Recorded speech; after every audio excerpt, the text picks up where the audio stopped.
तो अध्याय एक ठोस अवस्था को आगे बढ़ाते हुए आज देखेंगे हम लोग। इससे पहले देखे थे कि क्रिस्टल दो आधार पर वर्गीकृत किया गया है, यानी क्रिस्टलीय ठोस को दो आधार पर वर्गीकृत किया गया। पहला था आपका रचक कणों के मध्य लगने वाले बल के आधार पर चार प्रकार का आयनिक, संयोजी, धात्विक और आणविक क्रिस्टलीय ठोस रहता है। दूसरा होता है आपका ज्यामितीय विन्यास के आधार पर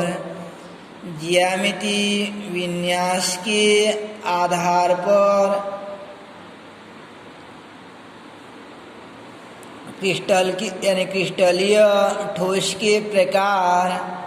तो ज्यामितीय विन्यास के आधार पर क्रिस्टलीय ठोस के प्रकार को अध्ययन करने के पूर्व क्रिस्टल से संबंधित कुछ महत्वपूर्ण बिंदुओं को जानना पड़ता है। जैसे ऊष्मागतिकीय तृतीय नियम को पढ़ने के पूर्व पहला नियम को पढ़ना पड़ता था, ऐसे ज्यामितीय विन्यास को पढ़ने के पूर्व कुछ महत्वपूर्ण बिंदु को हमको सीखना पड़ता है। कुछ महत्वपूर्ण बिंदुओं को जानना पड़ता है। इनमें से पहला रहता है आपका क्रिस्टल विज्ञान या क्रिस्टलोग्राफी हो जाता है, यानी क्रिस्टल विज्ञान या क्रिस्टलोग्राफी हो जाता है। तो क्रिस्टल विज्ञान या क्रिस्टलोग्राफी मीन्स क्या रहता है उसको देखते हैं हम लोग। तो रसायन विज्ञान का अलग अलग शाखा रहता है, ब्रांच रहता है। तो रसायन की वह शाखा जिसमें अभिक्रिया के वेग एवं उनकी क्रियाविधि का अध्ययन किया जाता है, बल गतिकी कहलाता है। अभिक्रिया के वेग एवं उनकी क्रियाविधि का अध्ययन किया जाता है, बल गतिकी कहलाता है।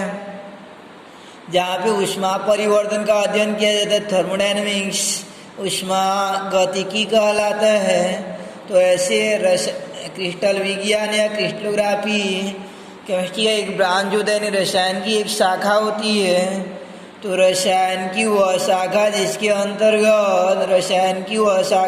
अंतर्गत क्रिस्टल की संरचना यानी क्रिस्टल की संरचना किस प्रकार से है, उसके गुणधर्म की किस प्रकार उसकी विलेयता या अन्य प्रकार की चालकताएं आदि गुणधर्म रहता है, उनका अध्ययन किया जाता है। रसायन की उस शाखा को क्रिस्टलोग्राफी या क्रिस्टल विज्ञान कहते हैं, यानी रसायन विज्ञान की वह शाखा जिसके अंतर्गत क्रिस्टल की संरचना एवं उनके गुणों का अध्ययन किया जाता है, क्रिस्टलोग्राफी कहलाता है। यानी क्रिस्टल विज्ञान की वह शाखा जिसके अंतर्गत क्रिस्टल की संरचना एवं उनके गुणों का अध्ययन किया जाता है, क्रिस्टलोग्राफी कहलाता है। तो ये पहला था आपका क्रिस्टलोग्राफी या क्रिस्टल विज्ञान। दूसरा होता है कि क्रिस्टल का अभिप्राय क्या रहता है, यानी क्रिस्टलोग्राफी के अंतर्गत क्रिस्टल तो अणु, परमाणु या आयन यानी रचक कण जिन्हें कहते हैं हम लोग, तो इनका त्रिविम में नियमित या क्रमबद्ध व्यवस्था जो है क्रिस्टल कहलाती है।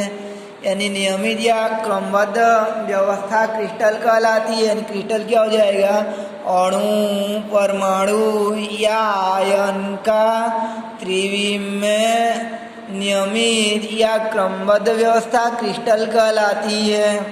यानी एक नियमित व्यवस्था वह क्रिस्टल कहलाती है। जैसे टाइल्स वाला रूम में टाइल्स को हम लोग कलेक्ट करते जाएंगे तो एट लास्ट हमको एक सुव्यवस्था प्रतीत होता है, तो वह आपका क्रिस्टल हो जाता है। या छोटे बच्चे जो कलर मैच करने वाला गेम खेलते रहेंगे तो उनको देख ही रहोगे, तो छोटे छोटे टुकड़ों से एक पूर्ण व्यवस्था बनता है, तो वह हो जाएगा आपका क्रिस्टल हो जाता है। तो क्रिस्टल मीन्स होता है अणु, परमाणु या आयन का त्रिविम में नियमित या क्रमबद्ध व्यवस्था क्रिस्टल कहलाती है। इसके बाद तीसरा होता है आपका क्रिस्टल जालक किसे कहते हैं। पहला था आपका क्रिस्टलोग्राफी, जहाँ पे रसायन की शाखा जहाँ पे क्रिस्टल की संरचना व गुणों का अध्ययन किया जाता है क्रिस्टलोग्राफी। और अणु परमाणु व आयन का त्रिविम में नियमित या क्रमबद्ध व्यवस्था या संरचना क्रिस्टल कहलाती है। आप देखते हैं क्रिस्टल जालक का अभिप्राय क्या रहता है। तो क्रिस्टल जालक का अर्थ होता है क्रिस्टल के अंतर्गत अणु परमाणु व आयन की व्यवस्था किस प्रकार से, जैसे इनको हम लोग एक बार जो है इस प्रकार से व्यवस्थित कर सकते हैं, यानी ऐसा व्यवस्थित होगा तो भी ये क्षैतिज अगर व्यवस्थित होता है तो वो भी एक क्रिस्टल के अंतर्गत आएगा। और मान लीजिए ऐसे ऊर्ध्वाधर रखते हैं तो यह भी क्रिस्टल का निर्माण करेगा। तो उनकी यानी ये अणु परमाणु क्रिस्टल के अंतर्गत अणु परमाणु व आयन का व्यवस्था यानी किस प्रकार से व्यवस्थित रहते हैं वह क्रिस्टल जालक कहलाती है। यानी क्रिस्टल के अंतर्गत अणु परमाणु व आयन की व्यवस्था क्रिस्टल जालक कहलाती है। और क्रिस्टल क्या तो लगभग दोनों सेम रहते हैं कि अणु परमाणु व आयन का त्रिविम में क्रमबद्ध व्यवस्था क्रिस्टल कहलाती है। अब क्रिस्टल के अंदर वो किस प्रकार से व्यवस्थित हैं उसको प्रदर्शित करने वाला जालक को क्रिस्टल जालक कहते हैं। यानी अणु परमाणु आयन का व्यवस्था क्रिस्टल जालक कहलाती है। उसके बाद देखते हैं हम लोग चौथा कि फलक का अभिप्राय क्या रहता है, यानी फलक किसे कहते हैं। तो कोई क्रिस्टल का निर्माण होता है तो उस क्रिस्टल के जैसे क्रिस्टल है तो उस क्रिस्टल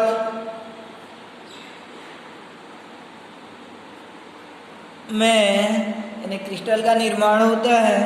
तो ये क्रिस्टल का निर्माण जो है विभिन्न तलों से मिलकर होता है। जैसे यहाँ पे घनीय क्रिस्टल दिखाई जा रहा है तो यह 6 तलों से मिलकर बना रहता है। नीचे एक इधर लेफ्ट राइट और ऊपर नीचे और सामने और पीछे, यानी 6 फलकों से 6 तलों से मिलकर बना रहता है। तो क्रिस्टल ये तल जो रहता है एक तो पर्त पर विचार करेंगे हम लोग। तो यह पर्त जो है द्विविमीय पर्त होता है, यानी 2 डायमेंशनल लेयर होता है। तो इनसे मिलकर यानी ये लेयर को मिलाते जाएंगे तो ये लेयर जो यानी पर्त जो है क्रिस्टल का निर्माण करता जाता है। तो ऐसे द्विविमीय ये तल को ही क्या कहा जाता है, फलक कहते हैं। यानी वह द्विविमीय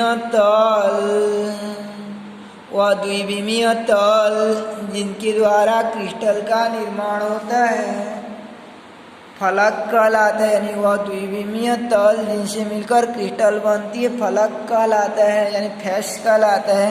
जैसे ये आपका फेस हो जाएगा, इसमें 6 प्रकार का फलक दिखाई दे रहा है आपको, 1 2 3 4। तो इनसे ये वाला एक द्विविमीय तल है जिनसे ये पूरा क्रिस्टल का निर्माण होता है। तो ये द्विविमीय तल को क्या कहेंगे हम लोग, ये तल को ये वाला तल को क्या कहेंगे, फलक कहेंगे। यानी वह द्विविमीय तल जिनसे मिलकर क्रिस्टल का निर्माण होता है, वह द्विविमीय तल जिनसे मिलकर क्रिस्टल का निर्माण होता है उस द्विविमीय तल को फलक कहते हैं। तो ये था आपका दूसरा यानी तीसरा। चौथा हो गया फलक। इसके बाद रहता है इंटरफेसियल एंगल, यानी अंतरा फलक कोण, अंतराफलक कोण। तो अंतराफलक कोण का अभिप्राय क्या रहता है कि जब 2 तल आपस में मिल जाते हैं, एक तल हो गया और एक तल हो गया, तो इनके बीच कुछ एंगल का निर्माण होता है। जैसे दीवार रहेगा तो कोना में देखोगे एक दीवार एक फलक हो जाएगा। तो 2 क्रमागत दीवार लेंगे यानी समीपवर्ती दीवार लेंगे तो उनको फलक कहते हैं क्रिस्टल के अंतर्गत।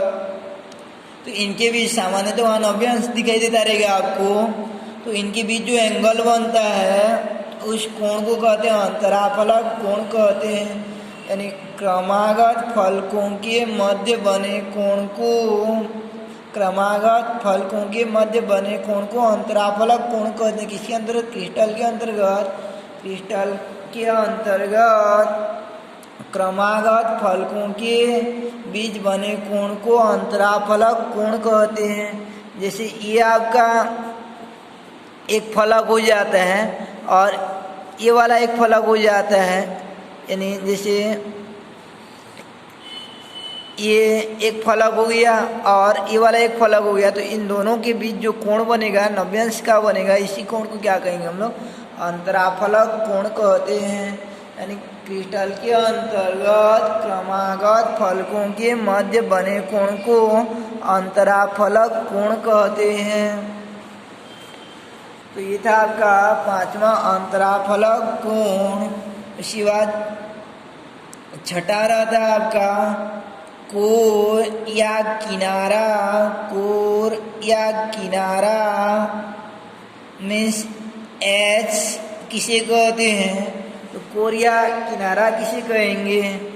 तो ये जैसे एक फलक हो जाता है और ये वाला एक फलक हो जाता है, तो इन दोनों फलकों को मिलाने पर एक रेखा का निर्माण होता है। इस रेखा को ही कहा जाता है।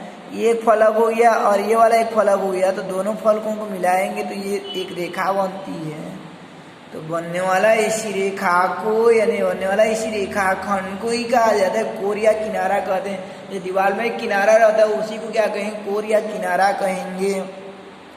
तो इस प्रकार से क्रिस्टल के अंतर्गत क्रमागत फलकों के,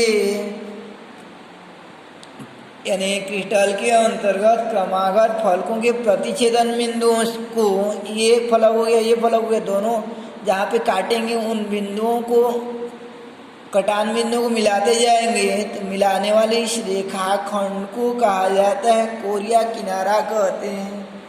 यानी फलकों के प्रतिच्छेदन बिंदुओं को मिलाने वाली रेखाखंड को क्रिस्टल के अंतर्गत फलकों के प्रतिच्छेदन बिंदुओं को मिलाने वाली रेखाखंड को कोर या किनारा कहते हैं। तो ये था आपका कोर या किनारा। उसके बाद देखते हैं हम लोग आगे कोर या किनारा के पश्चात, कोर या किनारा के उपरांत जो है जालक बिंदु लेटिस पॉइंट किसे कहते हैं? जालक बिंदु किसे कहेंगे? तो जालक बिंदु का अभिप्राय क्या रहता है? तो कोई क्रिस्टल जैसे इस प्रकार से रहेगा, तो जो रचक कण रहते हैं हो सकता है एक किनारे किनारे भी रहेंगे, यहाँ पर भी रहेंगे, या कुछ क्रिस्टलों में जो है बीच में भी रहते हैं, किनारे के साथ साथ, जैसे किनारा किनारा पर रहेगा और साथ साथ ये यहाँ भी रहते हैं। तो ये अणु परमाणु या आयन ये किनारे पर भी हो सकते हैं और बीच में भी कहीं पर भी हो सकते हैं। तो इन बिंदुओं को जहाँ पे आकर अणु परमाणु या आयन व्यवस्थित होते हैं उन बिंदुओं को जालक बिंदु कहते हैं, यानी लेटिस पॉइंट कहते हैं। इसको अच्छे से याद रखिए रहना जालक बिंदु को, कि जालक बिंदु का अभिप्राय क्या रहता है? तो क्रिस्टल या क्रिस्टल जालक के अंतर्गत अणु परमाणु व आयन द्वारा धारण की गई स्थितियों को जालक बिंदु कहते हैं। यानी अणु परमाणु व आयन क्रिस्टल के जिन बिंदुओं पर स्थित हो जाते हैं उन बिंदुओं को जालक बिंदु लेटिस पॉइंट कहते हैं। उन बिंदुओं को जालक बिंदु लेटिस पॉइंट कहते हैं कि अणु परमाणु व आयन जिन स्थानों पर जाकर एकत्र हो जाते हैं, यानी स्थित हो जाते हैं, जैसे यहाँ पे स्थित हो जाते हैं या जैसे यहाँ पे हैं, तो इन बिंदुओं को क्या कहेंगे? जालक बिंदु कहते हैं। यानी क्रिस्टल जालक, क्रिस्टल या क्रिस्टल जालक के अंतर्गत यानी क्रिस्टल या क्रिस्टल जालक में अणु परमाणु आयन द्वारा धारण की गई स्थितियों को जालक बिंदु कहते हैं। उसके बाद ये 7वां था आपका जालक बिंदु। उसके बाद 8वां देखते हैं। तो 8वां इकाई सेल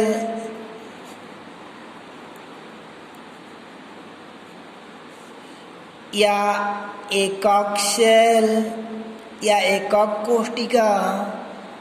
कोष्टिका या इकाई सेल या एकक सेल, जिसे कि इंग्लिश में यूनिट सेल कहते हैं, का डेफिनेशन क्या रहता है। ये अति महत्वपूर्ण रहता है, बार बार ये शब्द आता जाएगा आगे जो है। तो एकक सेल या इकाई सेल का अभिप्राय क्या रहता है। तो एकक सेल या इकाई सेल तो कोई क्रिस्टल छोटे छोटे एकक यानी छोटे छोटे समान प्रकार के समूहन से, समान प्रकार के व्यवस्था के समूहन से मिलकर बनता है। तो समान प्रकार के समूहन के से मिलकर बनता है। तो उस छोटे से छोटे खंड को, उस छोटे से छोटे खंड को या सूक्ष्म इकाई को, जिसके रिपीटेशन से यानी पुनरावृत्ति संपूर्ण क्रिस्टल का निर्माण होता है, उस छोटे से छोटे खंड को कहते हैं एकक सेल या इकाई सेल कहते हैं। तो क्रिस्टल की वह सूक्ष्मतम इकाई, क्रिस्टल की वह सूक्ष्मतम इकाई जिसकी पुनरावृत्ति से यानी पुनरावृत्ति से रिपीटेशन से क्रिस्टल का निर्माण होता है, उस छोटे से छोटे खंड को कहते हैं एकक सेल कहते हैं। तो छोटे से छोटे खंड को एकक सेल कहते हैं। जैसे टाइल्स वाला रूम है, तो ये टाइल्स से मिलकर पूरा रूम बनता है। तो पूरा रूम जो है वह क्रिस्टल हो जाएगा, पूरा रूम जो है क्रिस्टल हो जाएगा। तो ये छोटा सा खंड को क्या कहेंगे हम लोग, एकक सेल कहेंगे। और उनका ऐसा व्यवस्था है कि ऐसा व्यवस्था, उस व्यवस्था को क्या कहेंगे, क्रिस्टल जालक कहते हैं। इस व्यवस्था को क्या कहेंगे, क्रिस्टल जालक कहते हैं। और उनकी वह जैसे जिन परतों से घिरा रहता वह तल क्या कहलाएगा, आपका फलक हो जाएगा यानी फेस हो जाएगा। और ये फलकों के बीच बने कोण को क्या कहते हैं, अंतरा फलक कोण कहते हैं। और ये किनारे पर यानी ये जो रेखा बनेगा किनारे किनारे जैसे रूम है, तो उसको कहेंगे हम लोग कोरिया किनारा कहते हैं। और इस छोटा सा छोटा खंड को, जिसकी रिपीटेशन से संपूर्ण क्रिस्टल का निर्माण होता है, उस छोटे से छोटे खंड को कहते हैं हम लोग एकक सेल या इकाई सेल कहते हैं। जैसे ईंट, लगातार ईंट को रखते जाएंगे तो पूरा दीवार का निर्माण होता जाता है। तो वो छोटा सा ईंट क्या हो जाएगा, आपका एकक सेल हो जाएगा। और उसका जो किनारा बनता है वो कोर हो जाएगा। और हमको बाहर से जो दीवार दिखाई देता है वो फलक हो जाएगा। और ये दीवार और ये दीवार यानी दो फलक जैसे हो जाएंगे, इनके बीच बना कोण को अंतराफलक कोण कहेंगे। और एक छोटा सा ईंट क्या हो जाएगा, आपका एकक सेल या यूनिट सेल हो जाता है। उसको ईंट को इस प्रकार रखा गया है कि यानी ऐसा रखा गया है कि ऐसा रखा गया है, यह व्यवस्था उसका क्रिस्टल जालक कहलाती है। तो इस प्रकार आप देखिए हम लोगों कि ज्यामिति विन्यास के आधार पर क्रिस्टल को पढ़ने के पूर्व क्रिस्टल से संबंधित कुछ महत्वपूर्ण बिंदुओं के बारे में सीखना पड़ता है, जिनमें से पहला था आपका क्रिस्टलोग्राफी, रसायन विज्ञान की वह शाखा जिसके अंतर्गत क्रिस्टल की संरचना एवं उनके गुणों का अध्ययन किया जाता है, क्रिस्टलोग्राफी या क्रिस्टल विज्ञान कहलाता है। यानी क्रिस्टल की संरचना और उसके गुणधर्म का स्टडी करेंगे तो क्रिस्टलोग्राफी हो जाता है। उसके बाद क्रिस्टल क्या हो जाता है, अणु परमाणु आयन का त्रिविम में क्रमबद्ध संरचना क्रिस्टल कहलाती है। उसके बाद क्रिस्टल जालक क्या हो जाएगा, क्रिस्टल के अंतर्गत अणु परमाणु या आयन की व्यवस्था क्रिस्टल जालक कहलाती है। उसके बाद आपका फलक, फलक क्या हो जाएगा, वह द्विविमीय तल जिनसे मिलकर क्रिस्टल बनती है फलक कहलाती है। इसके बाद क्या हो जाएगा आपका अंतराफलक कोण, की क्रिस्टल के अंतर क्रमागत फलकों के बीच बने कोण को अंतराफलक कोण कहते हैं। उसके बाद होता है आपका कोर या किनारा। तो कोर या किनारा मीन्स क्या हो जाएगा, क्रिस्टल में क्रमागत फलकों के प्रतिच्छेदन बिंदुओं को मिलाने वाली रेखाखंड को कोर या किनारा कहेंगे। यानी किनारा, जो कोर या किनारा बनता है। उसके बाद था आपका जालक बिंदु, की क्रिस्टल या क्रिस्टल जालक में अणु परमाणु या आयन द्वारा धारण की गई स्थितियों को जालक बिंदु कहते हैं। उसके बाद एकक शैल या इकाई शैल क्या हो जाता है आपका, कि एकक शैल या इकाई शैल का अभिप्राय रहता है कि क्रिस्टल की वह सूक्ष्मतम इकाई जिसकी पुनरावृत्ति से क्रिस्टल का निर्माण होता है एकक शैल कहलाता है। क्रिस्टल की वह सूक्ष्मतम इकाई जिसकी पुनरावृत्ति से क्रिस्टल का निर्माण होता है एकक शैल कहलाता है। तो इनमें से अच्छी तरीके से देखे रहिएगा आप लोग जालक बिंदु को और एकक शैल को। बाकी जो है आउट ऑफ सिलेबस है लगभग, तो इन दोनों बिंदुओं को देखे रहिएगा अच्छे से, एकक शैल को और एकक शैल एक और एक जालक बिंदु। कल देखेंगे हम लोग ज्यामिति विन्यास के आधार पर क्रिस्टल के प्रकार को।